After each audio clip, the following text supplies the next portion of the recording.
Welcome. We introduced a host of new technologies with Metal 2 to allow you to make better, faster, and more efficient applications. My name is Michal, and together with my colleague Richard, we'll explore three main themes today. With Metal 2, we are continuing our direction of moving the expensive things to happen less frequently and making sure that the frequent things are really, really cheap. Over the years, we introduced precompiled shaders, render state objects, metal heap last year, all to make sure that you can move the costly operations outside of your main application loop. We gave you 10 times more draw calls by switching from OpenGL to Metal. And this year, we are introducing our new binding API that gives you some more. And we'll talk about it a bit further. We're also putting GPU more in a driving seat with GPU-driven pipelines. And you will be able to create new, novel algorithms, new rendering techniques, and whole unique experiences utilizing Metal 2 on modern GPUs. Well, speaking of the experiences, we have a lot of new features in Metal, and we have 3 other sessions that I would love you to attend. VR is coming to Mac this year, and with the new iMacs, we are giving you really powerful GPUs. The external GPU is coming to MacBook Pro to give you the same power, and this all enables your users and your content creators to experience VR in ways not possible before. Tomorrow's session will show you how to use our display, direct-to-display technology to get your content to HMD quick and with low latency. You'll learn about the new Metal API additions for VR and our new tools additions. Machine learning is quickly becoming a key feature of our devices and many, many applications. And with Metal 2, you can use Metal performance shaders to utilize the power of the GPU for machine learning on both desktop and mobile devices. And you're probably staring at that picture behind me and thinking, how's that done? Well, we have a session for you on Thursday where you'll learn about this and about the machine learning primitives, the image processing primitives we have in our Metal performance shaders. Lastly, our tools have seen the biggest advancement yet with Metal Tool. You'll be able to debug your applications quicker.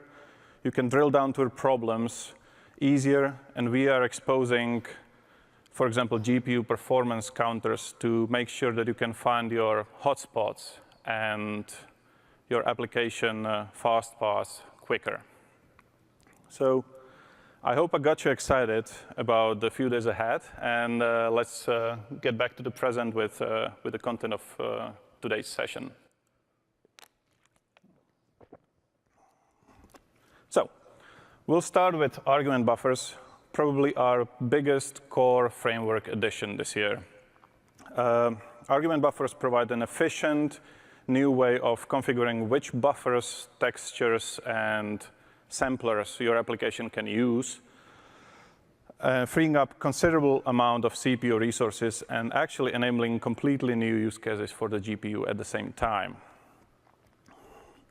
Then we'll talk about raster order groups, a new fragment shader synchronization primitive that allows you to precisely control the order in which fragment shaders access common memory, enabling you new use cases, for example, programmable blending on macOS, or voxelization, order-independent transparency. And then we'll switch to the topic of display, and we talk about the new ProMotion displays on iPads and how to best drive them using Metal.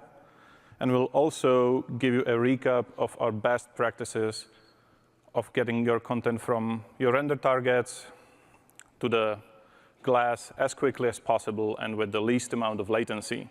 And finally, we'll finish with a survey of all the other Metal features that we added to align iOS and macOS platforms into a one big common Metal ecosystem. So, the argument buffers. let's look at what they are and how they work. And I will need an example for that.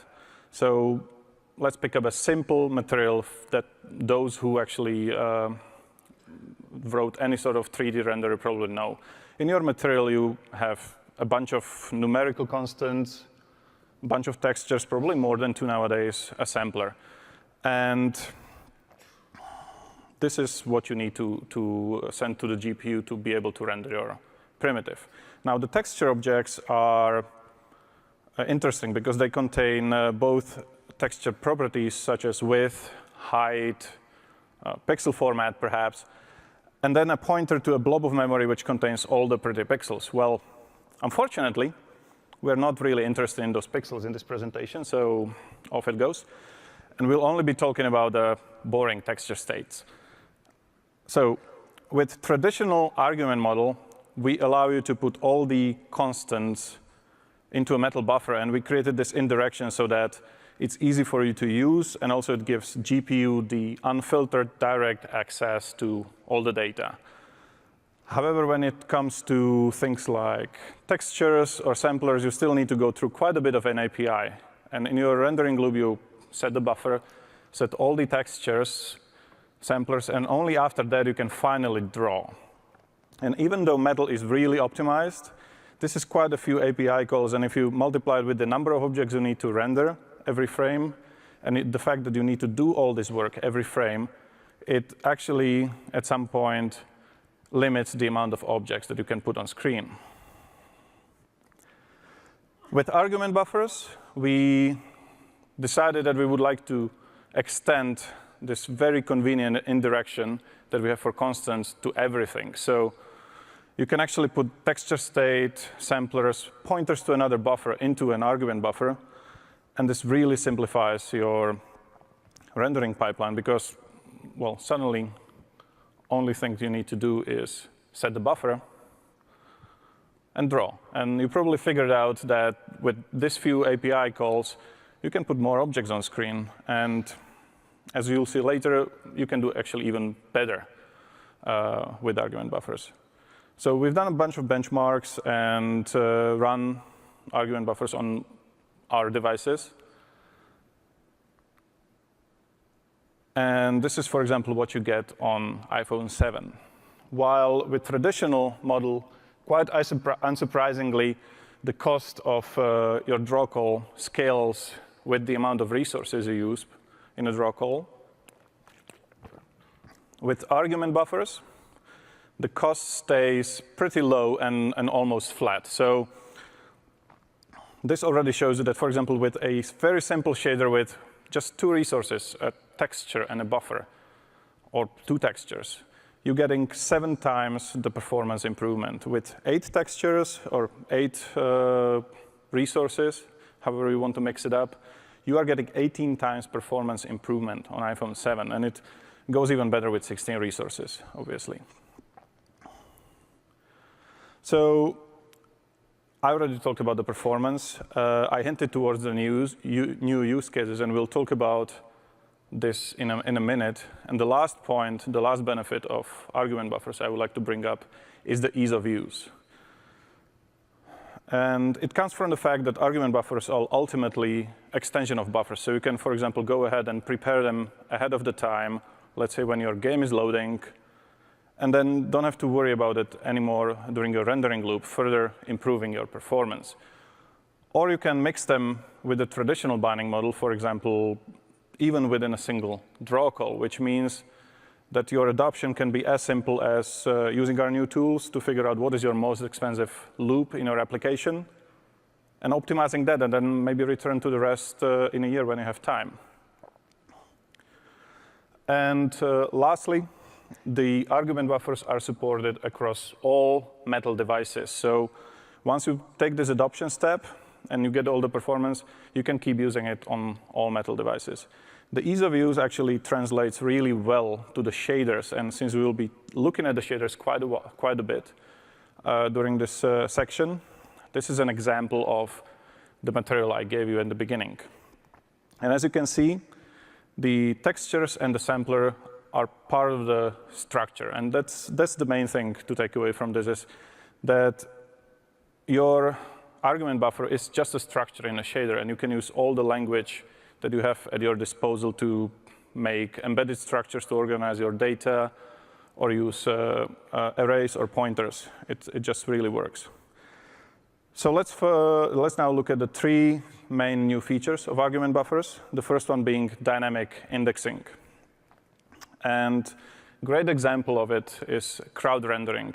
If you played some of the recent open world games, you've seen that games try to render large crowds full of unique, varying characters in order to make these beautiful, immersive worlds. Well, actually, that's quite a costly thing to do if you need to create so many draw calls. With argument buffers, we already said that we could put all the properties required for, let's say, a character into a single argument buffer, bind it, and save all that performance on the CPU. But actually, we can do better. We can, for example, create an array of argument buffers where each element represents a single character.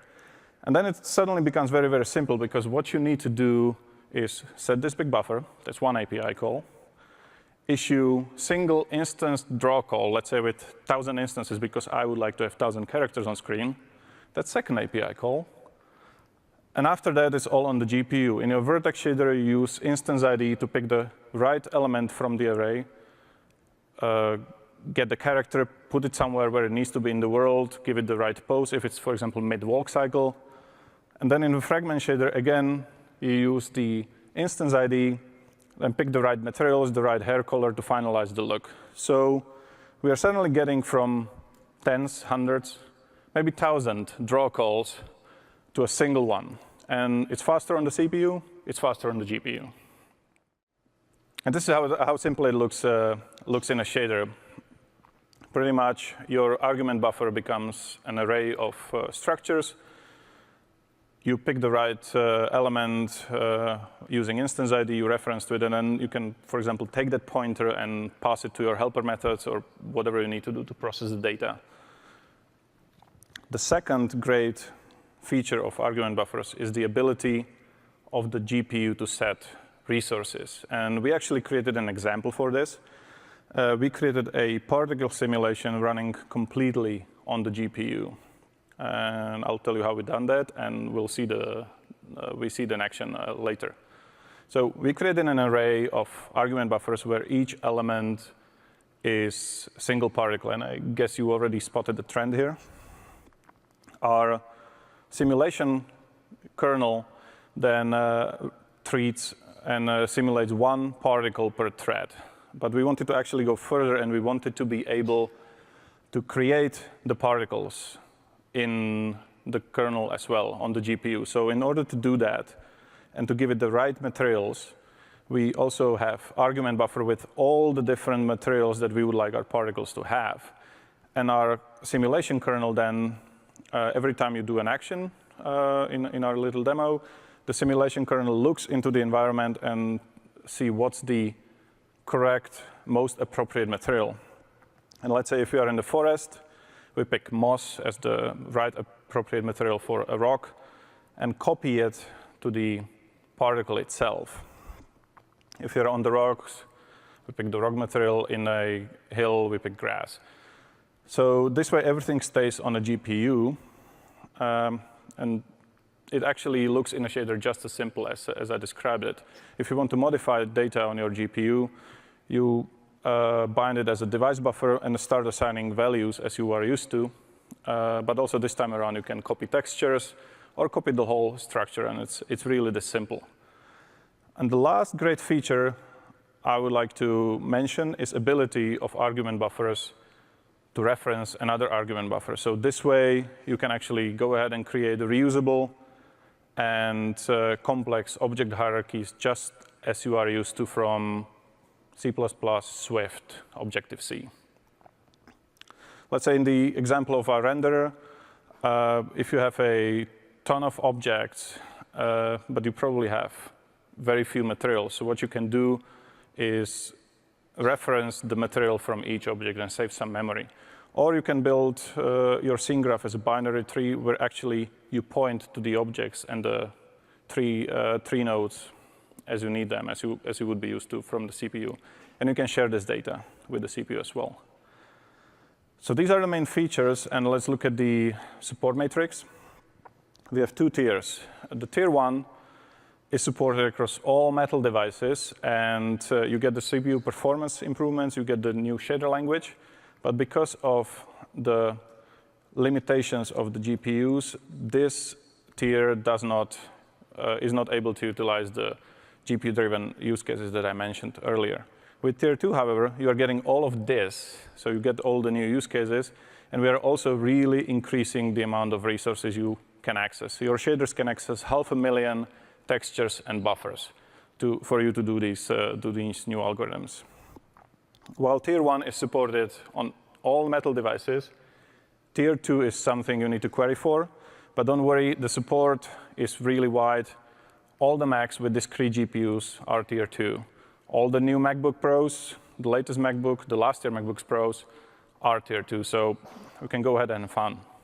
Now let's look at the demo I promised you. We'll be showing 3 videos with 3 different features. The real-time rendered terrain with material that changes dynamically. We place some vegetation by the GPU on the terrain to make it interesting. And we have all these nice particles that I mentioned before. So as you see, we are painting height on the terrain. We can sculpting the terrain, and the material actually follows. And this is the great thing about argument buffers, because they allowed us to create one big argument buffer with all the possible materials as layers in there. And when we are rendering the terrain in a pixel shader, we're looking at things like terrain height, slope, the amount of sun that reaches certain pixels. And based on these properties and some others, we do decide what are the best and most appropriate materials for that given pixel. And this is all happening in real time, whereas previously we would have to go ahead and split the terrain in small pieces, offline analyze which pieces need which textures in order to make it as optimal as possible, and only then render. So we are going from a pre-processing step, which is heavy and prevents real-time modification, to something that is real-time without pre-processing and completely dynamic. And we added the vegetation on it. And as you see, the vegetation is also context sensitive. You see the palm trees on the sand. You see the little tiny apple trees on the hills. And while the vegetation itself is fairly traditional instance rendering, the power of the argument buffers here is that it allows us to share the same terrain material with all the same properties and the same terrain analysis function between 2 completely separate pieces of code. While terrain rendering uses all this data to render pixels, the compute shader that places the geometry, the vegetation, actually analyzes the same materials to figure out what is the best type of tree to place in the given spot. And this is very easy because every time we make a change, nothing actually changes in our code base. We just add new layers or change our analysis function. Whereas previously, we would have to maybe juggle 70 textures between 2 completely separate code bases in order to make them run in sync. Lastly, we have the particles. I hope you can see that they nicely get the material of the terrain there. Now, what I did not mention is that this all is rendered with, again, a single draw call. We are rendering 16,000 particles here with single draw call with absolutely no involvement on the CPU. And not only the particles have unique materials, they actually have unique shapes because argument buffers actually allow you to change your vertex buffer per draw call. And this is something where if we try to do that without argument buffers, we had to create a complicated control handover between the GPU that simulates and the CPU that tries to come up with the best set of draw calls to represent all this variety. So with argument buffers, this became just very, very simple. OK, so enough pretty pictures. And let's wrap my portion of the session with a look at some APIs and some best practices. As I mentioned before, argument buffers are extension of metal buffers, and that means all of our API related to buffers just works. You can go ahead and take argument buffer, copy it somewhere else. You can split it between CPU and GPU. And while argument buffers look like structures on the GPU for shaders, on the CPU, you will use metal argument encoder object to fill up the content. This abstraction allows metal to create the most optimal memory representation for any given argument buffer on that specific GPU that you are actually running. So you get the best performance. It also frees you as developer from all these details and worries about, for example, how each GPU represents what the texture is. Where does it live in memory? All of this changes from platform to platform, and we hide it between a simple interface so that you can write very simple and effective applications. So I hope you're not worried about that encoder that I mentioned. It's really, really simple to use. For example, if you want to create an argument encoder for this argument buffer, all you need to do is get your metal function that uses the argument buffer and ask the metal function for the encoder. And that's about it. This is all you needed to do. You get an object, and you start using a familiar set texture or filling constant API that is very, very similar to how you've been using metal with command encoder. So this also plays into what I said about ease of use and the transition. There are multiple other ways of creating the encoder. You can go more explicit with the descriptor, but that's something you should look into in documentation if you need such thing. We advise you to actually go and get argument encoders from the shaders. Now, with all those indirections, GPU being able to step in and modify the argument buffers, or dynamic indexing and 500,000 textures, all that in a mix, it's not really possible for metal to figure out for example, what textures or buffers do you actually intend to use in your rendering loop. But luckily, you as a developer have pretty good idea about that. So we ask you with argument buffers to be quite explicit about it. If you're using Heaps, and absolutely you should use Heaps to get the best performance out of your platform and the best way of organizing your data, the only thing you need to do is tell metal that you intend to use a heap or multiple heaps. It's up to you. And this makes sure that the textures are available for you in a rendering loop. If you want to do something more specific, let's say you would like to write to a render target from inside a shader, or you would like to read from a depth buffer, you use a more specific API and tell metal that you intend to change resource and with a specific way. And again, it's as simple as this. You don't need to do anything else. So let's wrap up with a couple of best practices. I think if you know metal, they are very, very similar to what we are telling you about using metal buffers. The best way to organize your data is by usage pattern. You probably have a ton of properties that do not change per frame. So put them into an argument buffer and share it with all the objects. You will save memory this way. On the other hand, you will probably have a lot of properties that actually do change for every object, and you need to manage them every frame. And for these, I think the best way is to put those into separate argument buffers so that you can double buffer it or whatever is your management scheme, and you don't need to do all the other copies to keep all the data in there. And then you will likely have a ton of argument buffers that just don't change at all. Let's say the materials or maybe some other properties. And for these, just create them at the initialization of your application and keep using them. Similar to metal buffers, think about your data locality and how you actually use your argument buffers. If, for example, you have 3 textures that are accessed in a shader one after another, then the best thing you can do is actually put those textures close to each other in argument buffers so that you maximize the use of GPU caches. And as I mentioned at the beginning, traditional argument model is not going anywhere. And you should take advantage of it and mix it with the argument buffers whenever it's more convenient.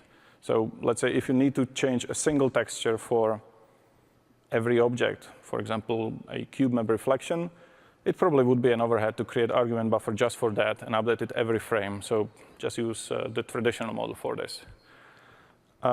That's it about argument buffers. I really hope you will adopt our new API and get some creative use cases out of it. And please welcome Richard, who will talk about the raster order groups. Okay, thank you. Hello.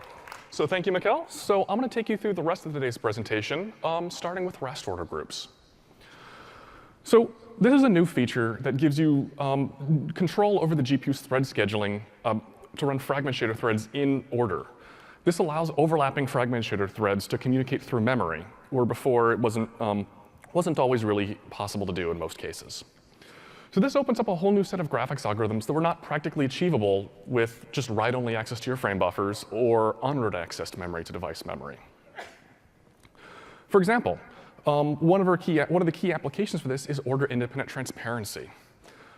We've already talked a lot today about how to reduce the CPU usage of your metal application, and this feature lets you build an algorithm that you can do blending back to front without having to pay the CPU cost of triangle-level sorting. There's also been lots of investigations into advanced techniques such as dual-layer G buffers, which can substantially improve post-processing results, or using the GPU rasterizer to voxelize triangle meshes. For both of these, unordered access to memory has been a really large barrier to efficient implementations. But probably the simplest and most common application for this feature is just implementing custom blend equations. iOS hardware could always do this pretty natively, but this is not something that desktop hardware has traditionally been able to do. So I'm going to use custom blending as an example application to introduce this feature. OK, so pretty typical case of triangle blending, one triangle over another. Pretty much all modern GPU APIs guarantee that blending happens in draw call order. It provides this nice, convenient illusion of serial execution. But of course, what's really going on behind the scenes is GPU hardware is highly parallel. It's going to be running multiple threads concurrently. And only this fixed function blend step at the end is going to be delayed until everything gets put back in order again. There's this implicit wait that happens before that blend step. Things change, however, if we need to put things in order not after the end of our fragment shader, but right in the middle. Because in this case, triangle 1 wants to write something to memory that triangle 2's threads want to read from. If we want triangle 2 to be able to build upon and consume triangle 1's data, we need to get that ordering back. And so that's pretty much what raster order groups provides. So I'm going to jump over to a shader code example. So if I want to implement custom blending, an initial attempt that does not work is going to be to replace my classic graphics frame buffer with a read-write texture and perform all of my rendering and blending directly to this texture. But of course, if the threads that I'm blending over have yet to execute or concurrently executing, this whole read, modify, write sequence is going to create a race condition. So how do we use raster order groups to fix this? It's really, really easy.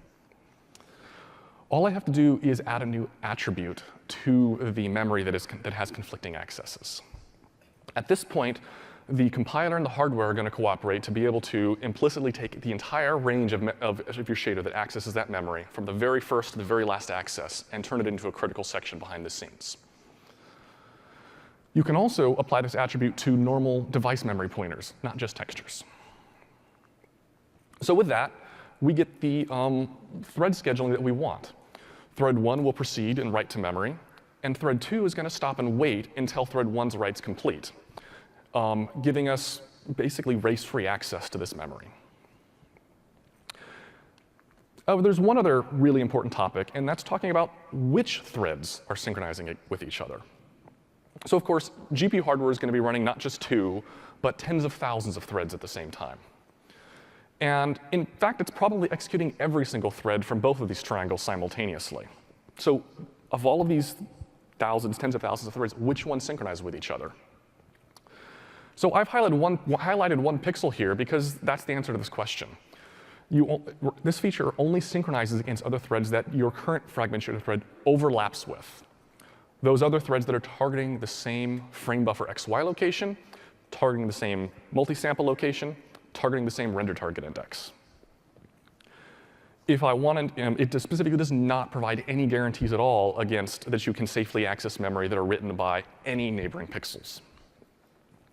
If you do need to have these kind of area or region of influence kind of algorithms, then you will need to go back to using full memory barriers between draw call, or full API barriers between draw calls or render passes.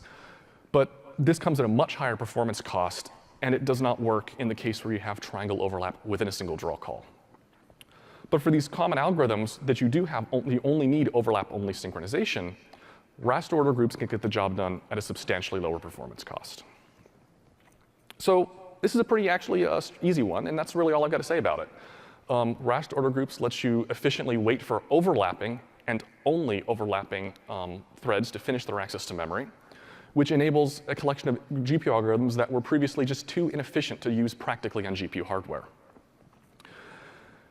This middle of shader thread synchronization is a feature of the latest GPU hardware, so it is something you do need to check for at runtime.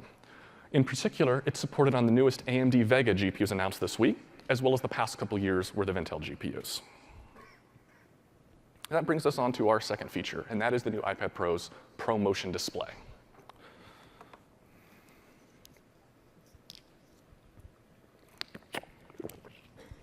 So, ProMotion. This is a particularly great feature for graphics and game developers, and so I really want to show you what you can do with it. This is the first of a sequence of timeline diagrams I'm going to show you, showing us when the GPU starts and finishes producing a frame, and then when that same frame finally gets onto the glass for the user to see. The first and most obvious thing that ProMotion does is we can now render at 120 frames per second. This feels absolutely fantastic for anything that has really high-speed animations, for anything that's latency critical, such as tracking user touch or pencil input. And it does have some catches. You, of course, only get half as much CPU and GPU time available per frame, so you really have to pay a lot of attention to optimization. And it does increase overall system power consumption. But if you've got the right content where this matters, it gets a really big payoff for the user experience. But ProMotion goes a lot farther than 120 frames per second rendering. It also provides much more flexibility regarding when to swap the next image onto the glass. We're not limited to just 120 or 30 or 60 frames per second. ProMotion behaves much more gracefully as your application's performance moves up and down compared to a fixed frame rate display. For example, here I have a timeline diagram of a title that is just doing too much GPU work to target 60 frames per second. They're producing frames they're about 21 milliseconds or about 48 frames per second. The GPU is perfectly happy to do that.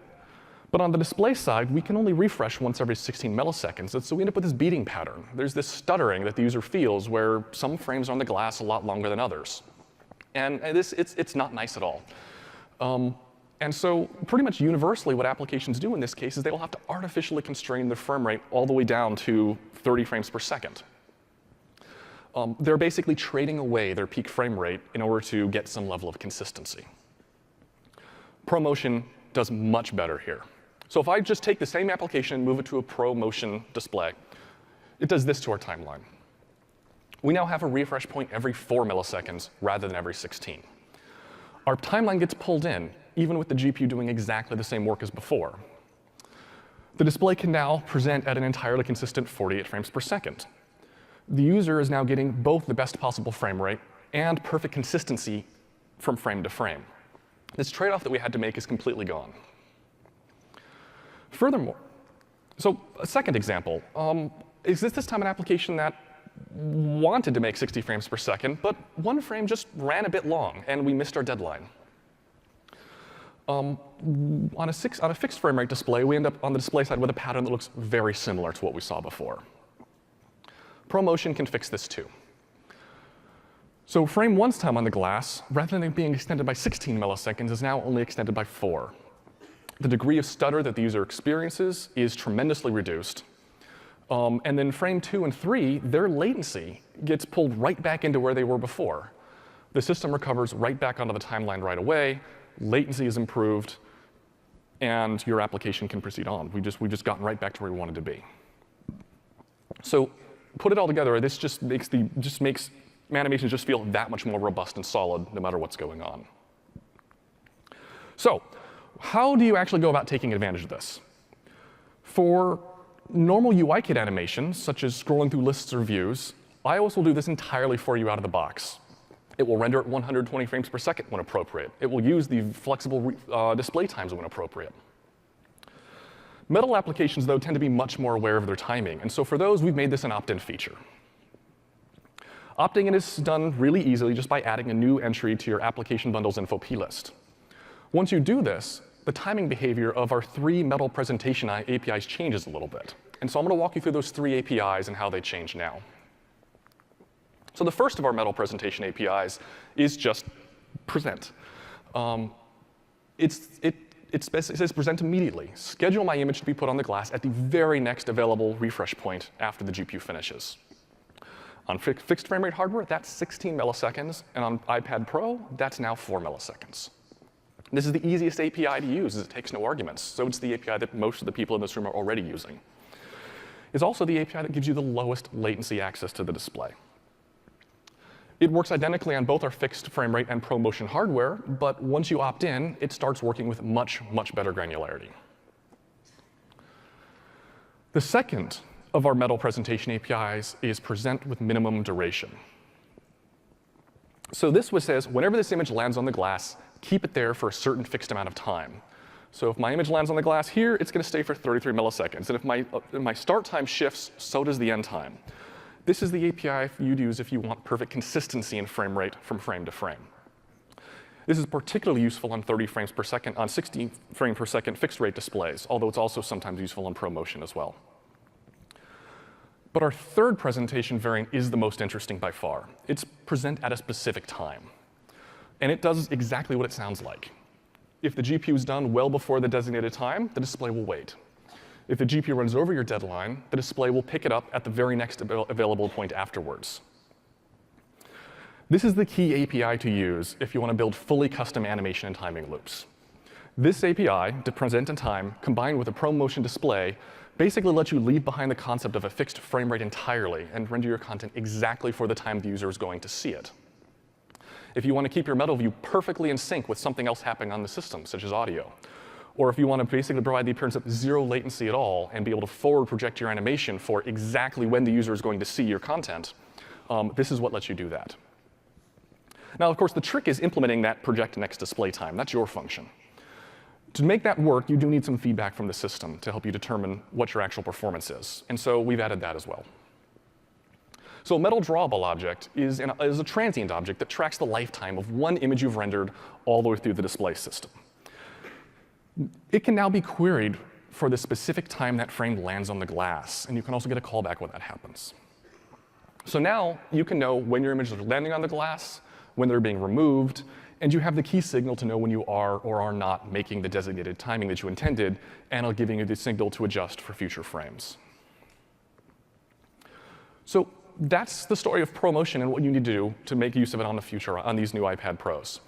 It's incredibly easy to get more consistent and higher frame rates with almost no code changes at all to the most applications. From there, it gives you a menu of options to decide what display timing model is going to best benefit your particular app. A really, really fast-paced Twitch arcade game or something tracking touch or pencil input probably wants to go for 120 frames per second. A really high-end rendering title might want to stick with 30 or 60 frames per second or somewhere in between and just enjoy the consistency benefits. And applications that want to really take control of their timing loop have entirely new capabilities here as well. But regardless of what your app actually is, ProMotion gives you this powerful new tool to support its specific animation needs. So that's ProMotion. So moving on, I have a different display topic to talk about, and that is a feature we're calling Direct-to-Display. So the story of what happens after your GPU finishes rendering your content and the display is actually a little bit more complicated. And then your image can take 2 paths to the display: GPU composition and direct-to-display. The first of those is your typical user interface scenario, where I've got a collection of views or layers or windows and the like. And at this point, the system is going to take all of these and composite them together. It's going to scale any content to fit the display. It's going to perform color space conversion. It's going to apply any core image filters or blending. And it's going to produce the one final combined image that the user sees. This is really, really critical abstraction for full-featured user interfaces. But it's also all done on the GPU, and it takes some time and memory there. And if we're basically building a full-screen application, it's a little bit overkill for that. And so that's where direct-to-display mode comes in. If none of these operations are actually required, we can point the display hardware directly at the memory you just rendered to, and so without any middleman at all. So how do you enable this? Turns out there is no single turn-it-on API for direct-to-display. This mode is really an omission of anything that requires the GPU compositor to intervene. When the compositor takes a look at the setup of your scene and says there's nothing it needs to do here, it will just step out of the way. So how can you set up your scene to get the compositor to step out of the way? So this is pretty straightforward. An intuitive feel of does my content need any kind of non-trivial processing is a pretty good intuitive start. But more specifically, you do want your layer to be opaque. I don't want to be blending over anything. We don't want to apply anything that requires that core animation of the window server modify our pixels. We don't want to put on rounded corners in our view or masking or filters or the like. We do want to be full screen. If your content does not actually match the aspect ratio of the display, it is OK to put a full screen opaque black background layer to sort of give a black bar kind of effect. But in the end, we want to basically obscure everything. We do want to pick render resolutions that match the native panel. So this is actually a little bit tricky because both on macOS and iOS, we ship hardware that has virtual desktop modes or resolution modes that are larger than the actual physical panel. And the last thing we want to do is spend time rendering too many pixels, only to have to spend time on the GPU to scale it all back down again. And finally, you want to pick a color space and pixel format that the display hardware is happy to read from directly. And so this one, there's any infinite number of combinations here. And so I want to help out by giving a little bit of a whitelist of some particularly common and efficient combinations. So right on the top is our good old friend sRGB 8888. This is pretty much the universal pixel format that most applications use and all hardware is happy to read. And so for most people, that's all they need. But we've been shipping wide color gamut P3 displays on both our macOS and iOS hardware. And if your application does want to start making use of this ability to represent more colors, you need to pay a bit more attention. In both the concepts are the same between iOS and macOS, although the details differ a little bit. In both cases, we do want to render to a 10-bit pixel format. But note that if you render P3 content onto a P3 display, that's fine. But if you render P3 content onto an sRGB display, the system GPU compositor might have to get involved to crush your color space back down to fit the display. And so P3 is not something you want to do universally all the time. You do want to take a look at the current display and make this a conditional thing. So finally, for completeness, I'm also going to list RGBA float 16, which is sort of the universal wide gamut high dynamic range pixel format. Although it is also necessary for macOS's extended data range feature. Although it is worth noting that it does require GPU compositing in all cases. So I mentioned you do want to be a little bit conditional if you write an application that's wide color aware. Fortunately, both UIKit and AppKit provide really convenient APIs to check that. So the last step is, how do you know if you're actually on the direct-to-display path? So this is a screenshot of our Metal System Trace tool in Instruments. And Metal System Trace is pretty much a developer tool that will give you a live timeline of the CPU and the GPU and the display. Pretty much a real-world version of the diagrams I've been showing you in this presentation. So in this case, I want to highlight my 3 frames that I've rendered. The colored time intervals are my own application's rendering. And the gray time intervals are some other process using the GPU. I can get more details down at the bottom of the window, where I can see it's coming from backboard D, our iOS composition process. So this is the case where my application is going down the GPU compositing path. Going back and revisiting some of our best practices can remove that from the picture, and now I can rerun my Metal System Trace and see that I have a timeline where I've got the GPU completely and entirely to myself. So that's it for direct-to-display. Our system compositors can make a lot of magic happen behind the scenes to make full-featured user interfaces possible, but that can come at a performance cost because they use the GPU to do it. By being a little bit aware of what you're asking the compositor to do, or more importantly, by not asking what you're not asking the compositor to do, it can get out of the way without using the GPU, returning some of that time to you. Direct-to-display is supported on iOS and tvOS and always has been, and its support is new to macOS High Sierra for Metal applications. So with that, I want to touch on our last topic of the day, and that's everything else. There's a lot more that we've added to the core frameworks and shading language for Metal 2, and so I'm not going to dive deep at any of these things, but I do want to give you a survey. So right off the bat, we've added some new APIs to be able to query how much GPU memory is being allocated for each buffer, for each texture, for each heap. This actually takes into account things that generally happen behind the scenes, like alignment and various padding. So this can give you a more accurate view of how much GPU memory you're actually using. We also have a rollup query on the Metal device, which is the entire GPU memory usage for your entire process. And this is particularly notable because it also counts all of the memory that the driver needs to allocate that's not otherwise visible to you. Things like memory to put shader code in, or command buffers, or anything else. So this can give you where you're at relative, everything all in compared to your memory usage target. We have a couple compute-oriented additions. The first of those is that we've added a set of shading language functions to help to allow you to transfer data directly between threads in a SIMDGroup. If you're not familiar, GPU hardware typically gangs up individual vertex, fragment, and compute shader threads into SIMDGroups and executes them together for greater efficiency. These are also called wavefronts or warps. Within a group, these threads do have some ability to directly communicate without having to load and store through memory. They can read values directly out of one thread's register and write them into another thread's registers. And that's what these new standard library functions allow. So in this case, broadcast means I can read read a field directly out of thread 0's registers and write it directly into the registers of 16 other threads that happen to be part of this group. Our second compute addition is to give you more flexibility in how big your thread groups are. So for example, if I have a pixel grid here that I want to run some pretty classic image processing kernel over, but then I've written my compute kernel such that I'm using 4x4 thread groups everywhere. Well, this leads to some problems, because if my image is not a nice multiple of my thread group size, I've got a bunch of stray threads on the side. I mean, this means that I've got to dive into those and say, when I actually write my code, I have to be defensive. Am I out of bounds? I have to handle it in some special way. It's doable, but annoying. It also means that we're just wasting GPU cycles. So non-uniform thread group sizes lets you declare what dimensions you want to run your kernel over without being a multiple of thread group sizes. So the hardware can launch smaller thread groups along the edges of my grid in order to just shave off that unnecessary work.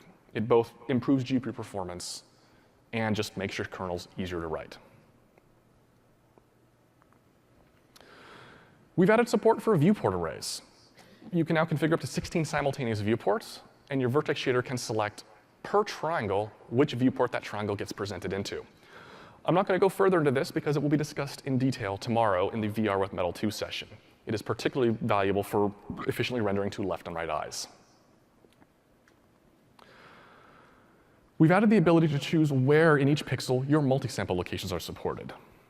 This lets you do a few interesting things, including maybe toggling your sample positions every other frame and giving you some new valuable input into some temporal anti-aliasing algorithms. In the vein of working to bring our platforms up to date, to have them have the same feature set wherever possible, we've brought resource heaps, shipped last year in iOS 10 to macOS High Sierra this year.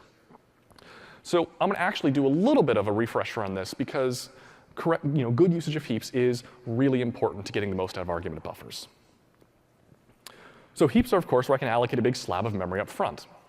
Rather than going to the kernel I want memory for texture A, and I want memory for texture B, and so forth, I can go to the kernel and get memory right up front. And of course, put textures, add and remove textures and buffers to it without having to go back to the system. This has a few advantages. It means that I can bind everything in that heap much more efficiently. There's less software overhead. It means that we can oftentimes pack that memory a little bit closer together. We can save some padding and alignment, save you a little bit of memory. It means when we delete memory, we don't give memory back to the system. It could be good or bad. It means when we allocate a new texture, it means we don't have to go back to the system and get new memory. It also means that you can choose to alias these textures with each other. If I have typically render targets or intermediate render targets between different passes in my render graph, it means that if I have two different intermediates that just don't have to exist at the same point in time, I can alias them over each other, and I can save tons of memory like this. So that's it for a quick survey of Heaps. We've added linear textures from iOS to macOS. Linear textures allows you to create a texture directly from a metal buffer without any copies at all. We've extended our function constant feature a little bit. A quick refresher, function constants allow you to specialize bytecodes. Or if you've done all your front-end compilation offline, you can then tweak and customize your Uber shader bytecode a little bit before actually generating final machine code. If you have a classic Uber shader, this can save you the cost of having to rerun the compiler front-end for every single permutation. So we've made this a bit more flexible and added a few more cases where you can use these specialized arguments. We've added some extra vertex array formats. We had some missing 1 and 2 component vertex formats. And we've also added BGRA vertex formats. We've brought IO surface texture support from macOS to iOS. And we've also brought dual source blending to iOS as well. Also particularly useful in some deferred shading scenarios. So that brings us to the end of introducing Metal 2. My colleague Mikkel started with giving a little bit of an overview of the overall scope of Metal 2, from VR to external GPUs, to machine learning, and to new developer tools and performance analysis. Of that, the pieces that we really covered today are our next big push towards reducing CPU overhead using argument buffers. Argument buffers also unlock the ability for the GPU to start taking a little bit of its own destiny when it comes to configuring shader arguments. Just one less reason to take data back to the CPU. Raster order groups let us start using the rasterizer for things beyond basic in-order blending. We can now start taking advantage of the latest hardware capabilities to do voxelized triangle meshes, or said transparency and blending, or they're either in order or independent. It makes them both possible. For the new iPad Pros, ProMotion gives you very fine-grained control over exactly how your animations are presented to the user, giving you the ability to get both peak frame rates and the lowest possible latency. Direct-to-display provides you a path to reclaim a little bit of GPU performance from the system by being aware of what our compositors do on your behalf. So you'll be able to find the video and the slides for the session on the WWDC 2017 website. We have 3 other sessions on Metal 2 this year. In particular, tomorrow afternoon, we're going to have a session dedicated to VR in Metal 2. This is going to go deep into what your application needs to do, a conceptual overview of how to do VR rendering, dive into specifically how to do VR with the combination of Metal 2 and the Steam VR toolkit. It's also going to go into using Metal with external GPU hardware. On Thursday, we have a double header, starting with Metal 2 optimization and debugging. This is going to go into what's new in our developer and performance tools and all the new workflows that enables to help you build the best applications possible. And it's going to be followed up right after that with using Metal 2 for compute. And that's going to really have a big focus this year on using the GPU for machine learning applications. We've added a whole lot this year, and we want to show you everything we've done. I want to point you to a couple of last year's WWDC sessions. The first, What's New in Metal Part 1, is where we did a deep dive on resource heaps. And instead, if you're looking to get the best performance out of argument buffers and heaps were built to go together. And so I highly encourage you to go check out the video and really basically plan your application on both of those together. We'll cover that in a lot more detail than we did here today. Second, if the conversation about direct-to-display and wide gamut and wide color interested you, we have a whole session that really goes deep into the concepts and the specifics behind that we also talked about last year. With that, I think we'll wrap it up. And I thank you for all attending, and I hope you enjoy the remainder of your week. So thank you.